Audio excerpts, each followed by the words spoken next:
I joined ISACA, and then I joined the DC chapter in 1997, and for a couple of years I actually coordinated the CISA review course. And then 2000, 2001, I became to be the president, the chapter's president. And when I look at the time, when I compare it to today, and I think we had about 700 members back then. I know now we have, I think, 4,500, largest chapter in the world.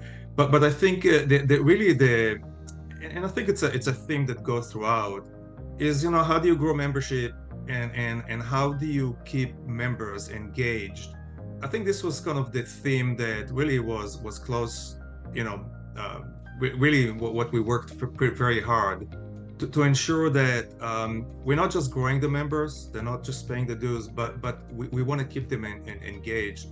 And I think the really the objectives, I guess, or I should say the strategy was to put as much training as we can, different offering.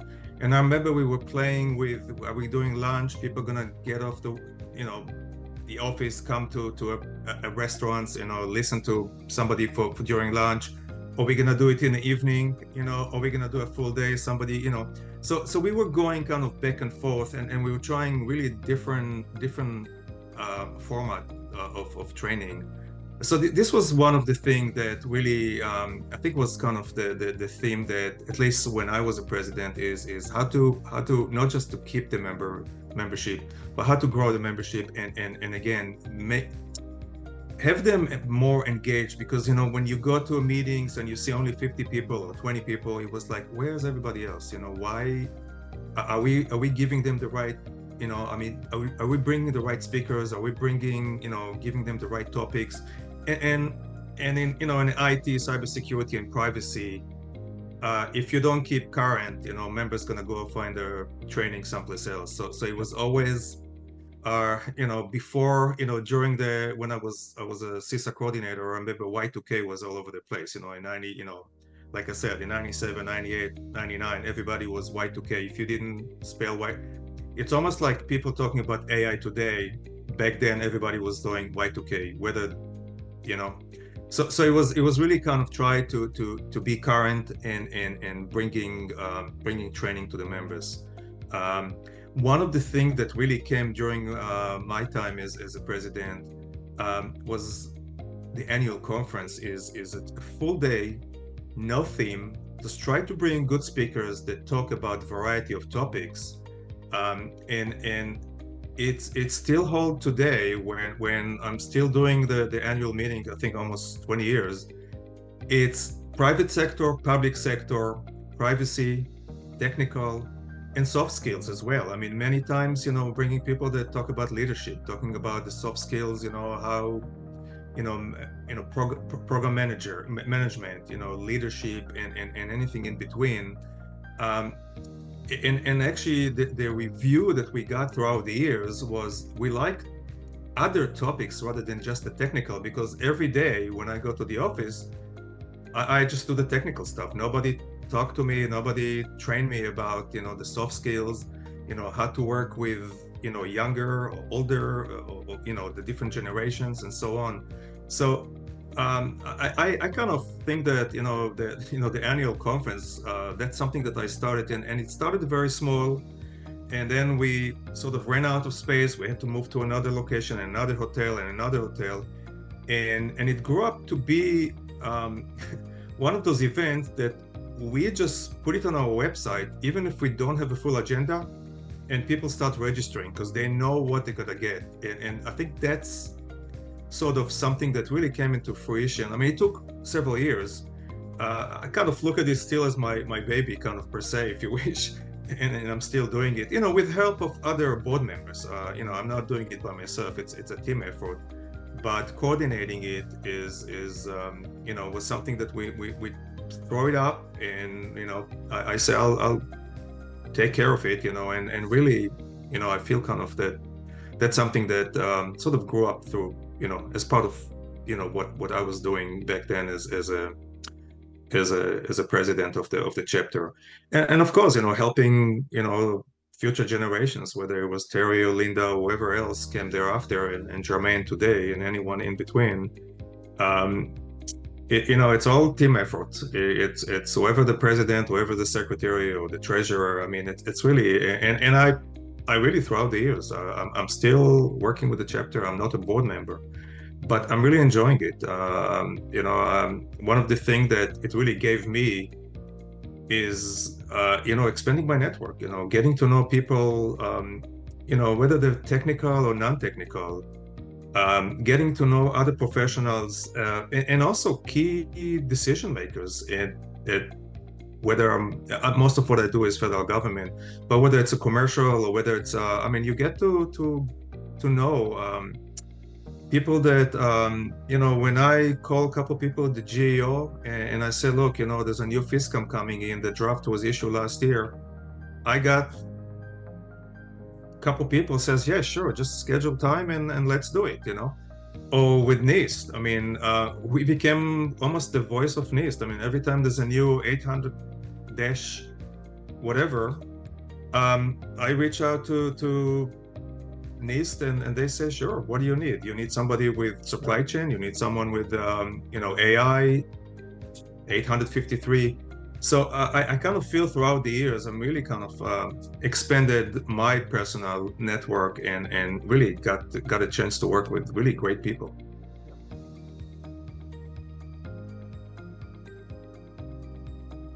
Yeah, it's actually interesting. Yeah, we had several people that ran training, what I call the dinosaurs back in those days, the COBOL and some of those IBM old, mainframe and others. And so I knew nothing about those old, mainframes, and so on. But we actually used their services. They were very, very happy to come and present and educate others. And I remember in some cases they were kind of, I want to say, the calming factor. They say, okay, we know what we built and we can help, fix it, kind of, adding the 2 digit of the, but it was like everybody thought, the ATM is not going to work, or my system in the office is not going to work, and I don't know what I'm going to do the day after.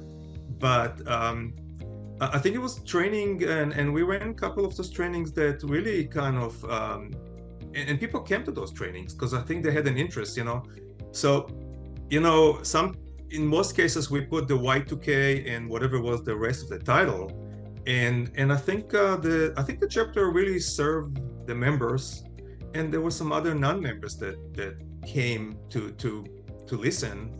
And so they can go back to their, I guess, office, or, whether it's a private sector, public sector, and work with their technical people, their contractors, vendors and others. But I think they kind of realized that it's not just me, it's the community that, need to deal with this. So again, I think I kind of saw the chapter as a sort of as aggregator, as a community. The community come, we offer this kind of training or meetings, and people can raise their hands, ask questions, and discuss, whether it's during the training or, thereafter.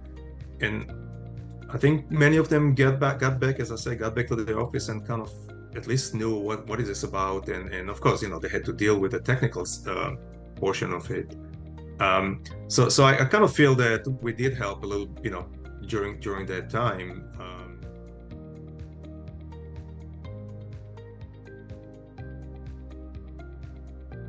So I came, I think it was at the beginning. It did exist maybe a year before me, the CISA review course, and I remember I kind of, I think I came like the second year, and they say that threw me as a new volunteer, say, you know what, can you coordinate this CISA review course? And I remember we did it at the GEO building, at the training institute over there. And we had an agreement that they give us the space, we give them, I don't know, set number of their auditors. And this became to be, it was interesting, this became to be part of the GEO training of new auditors. They knew that, we're running it, and they say, okay, we have, here 20 new IT auditors. we want them to get a CISA. And it was kind of, I think it grew. I know you're doing the CISA review course today, or for several decades probably by now, but it became to be really a big thing. I mean, for us as a chapter to provide, and again, this is another one of those that increase the membership. People that come to the CISA review course and they get the results and they say, oh, I'll join the chapter and I'll become to be a member because now that's going to be my future career. Or maybe they're already doing it and they just need a designation and again they find a community, a place that they can get more training and keep up with the license and acquire new knowledge. So I think that for me, and it was crazy because I was like my living room was boxes of those books that we bought, and we were shipping those. I was shipping the boxes. Yeah, I was loading my trunk, and it was all done by the internet. I mean, emails were just kind of started and I remember people were calling me, giving me all the information, sending the check, whatever it is out there, and I was mailing those books to them, and nowadays it's done slightly different. Sure. All right, that's cool. And I remember we were all the board members. We were actually helping creating the slides, because there was no slide deck or whatever from ISACA. I mean, it was like different individuals, Tom back then, Gary Austin from GEO, and others were kind of running, different sections, different chapters, and we all sort of helped put together some slides to help them navigate through the training. And of course, those 3 volumes, I mean, the books needed, like I say, a big box to ship to people. So yeah, I think this was kind of one of those that I kind of feel that I came at the early on, but helped push it into something that I think today is definitely, I think it's a well-known, our CISA review course is one of probably the best, out there. And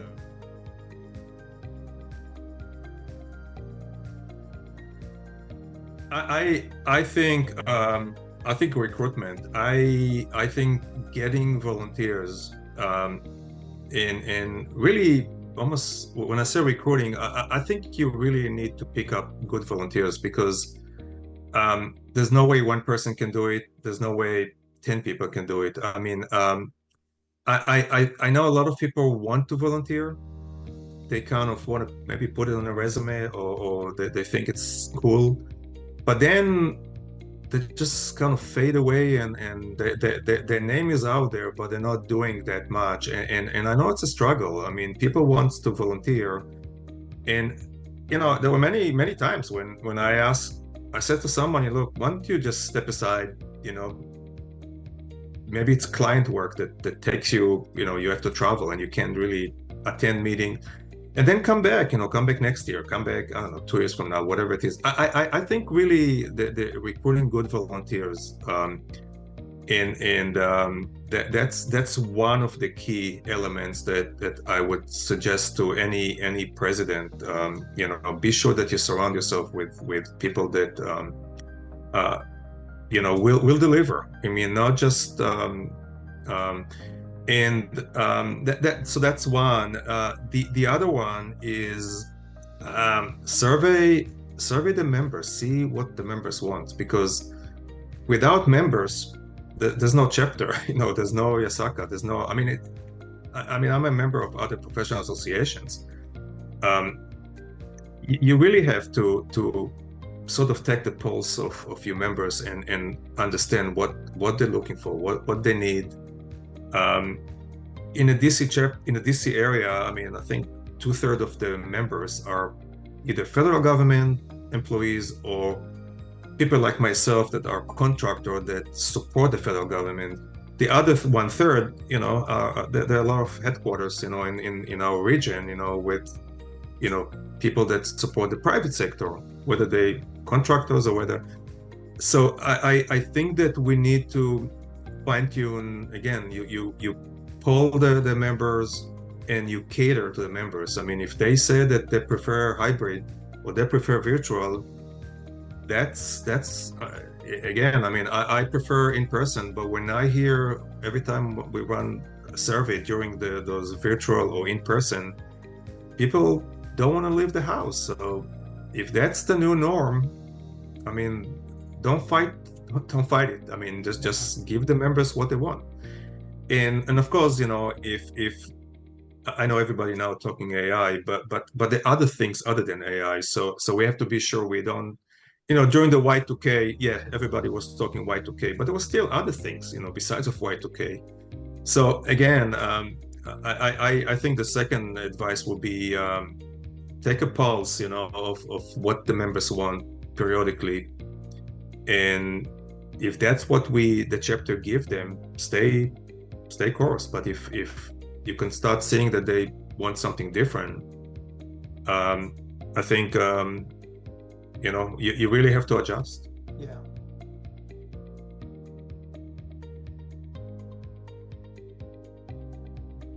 I think I mentioned to you that I didn't start my career as in IT.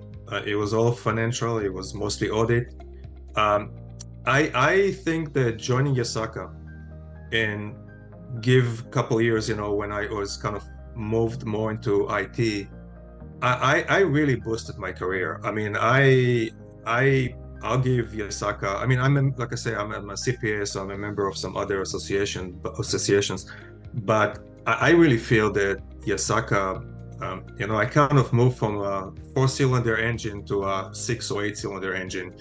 I mean, I really got a boost into my career. I got to do stuff that I don't know if I would do it if I wouldn't join ISACA and get my CISA and C-Risk and get into areas that are really of an interest and also current and there's more excitement.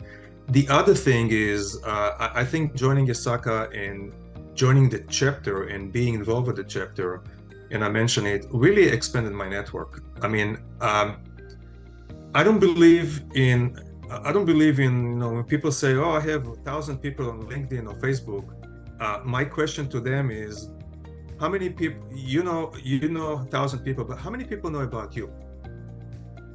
And the answer is like, I don't know, definitely not 1,000 or whatever your number out there. And I think it's really gave me a connection with people.